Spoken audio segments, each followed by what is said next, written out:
Study Session 13, International Trade and Africa. In this study session, our task is to discuss Africa and international trade. Learning outcomes.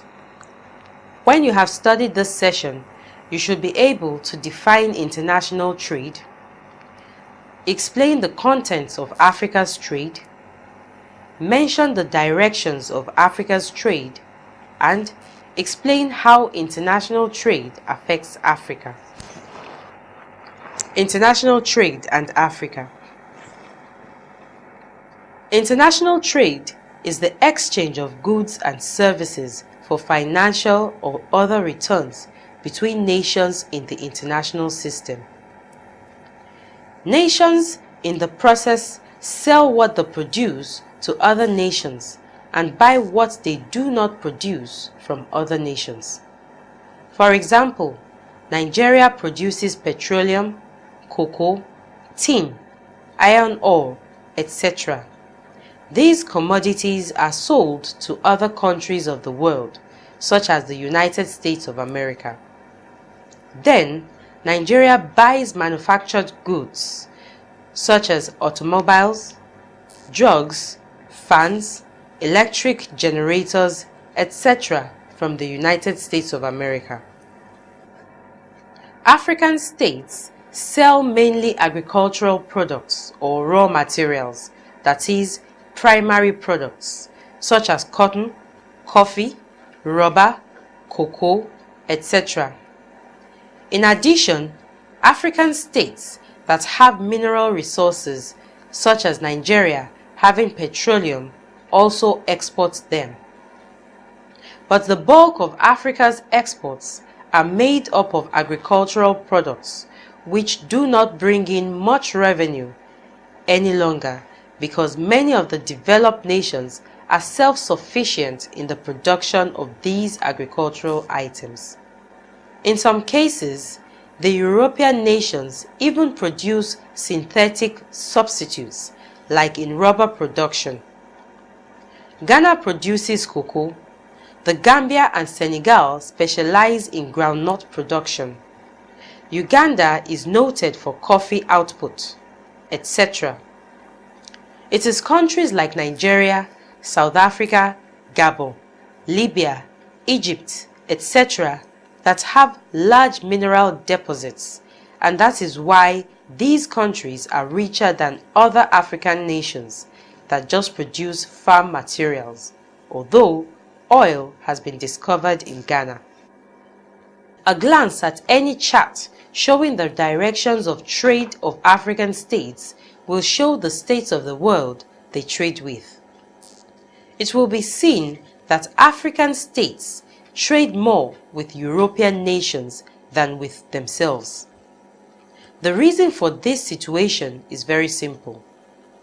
As we said earlier, African states produce almost the same type of goods, that is, raw materials and services. They do little or no manufacturing, other than assembling already made parts or packaging already made goods from Europe. Also, the foreign multinational companies do not want manufactured goods made or assembled in African states to compete with their own goods in the world markets. Hence, African states tend to buy from European nations. One thing one might observe in the direction of trade of most African states is that they trade more with France and Britain than with any other country in the world. This is because France and Britain controlled most of the African states during the colonial era. France colonized about 16 African states, while Britain colonized about 18 African states. Portugal, Spain, Germany, and Belgium also colonized 2 or 3 states, although Germany's territories, which were Cameroon, Namibia, were taken away from her in the World Wars. Thus, the situation exists where African states trade essentially with their former colonial masters. This implies that African countries trade virtually with the Western capitalist world. It is only a handful of them that trade with the Eastern European countries. What do African states gain from international trade? How has international trade affected African states' developments? African states do gain certain things from international trade, which has contributed to their degree or rate of development. For example, African states sell their products and get foreign exchange with which they purchase their developmental needs from the world market. African states also gain from international trade because they purchase those things they cannot produce at home, such as cars, machines, aircrafts, drugs, etc. In the process of international trade also, African states interact on friendly basis with traders from other nations. This promotes peace and security in the world, which is very relevant for Africa's development. According to Cobden, a leader of the free trade movement in the early 19th century, and as noted by Harvey, commercial relations would lead to an interchange of knowledge, ideas, and culture between countries. In-text questions. 1. What historical factor accounts for African trade with Europe? A. Slavery exported to Europe and Americas. B. Similar monarchical system.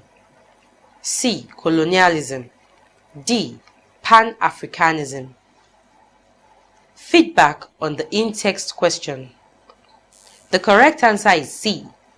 If you chose option A, B, or D, then you are incorrect because African states have had a long history with Europe.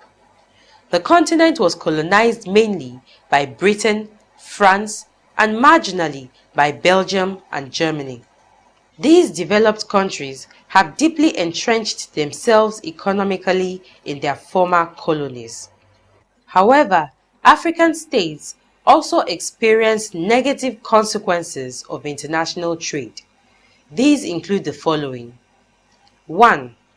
The trade weakens Africa's self-development because African leaders think that once you buy arms from the known manufacturers, there is no need trying to produce at home. 2. Africa has been kept down as primary producer in line with the so-called principle of specialization of international division of labor. Foreign companies and countries work with their African fronts to keep Africa as a primary producer so that Africa continues to be consumers of foreign manufactured products. 3. The prices of both manufactured goods and primary goods are fixed by the foreign powers. Thus, they deliberately keep down the prices of African products even when manufactured product prices rises above roof ceiling. 4. Because of these price problems and coupled with the fact that we produce only primary items, Africa is faced with heavy balance of payment and foreign debt burden.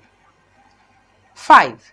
The balance of payment and debt problems, in turn, leave African states open for manipulation by the European nations. Thus, we see that African states, given their level of development, are suffering more adverse effects than positive effects of international trade. What will be the solution? I think African states should do more cooperative work among themselves. They should pool their resources together and invest in manufacturing things which they can sell.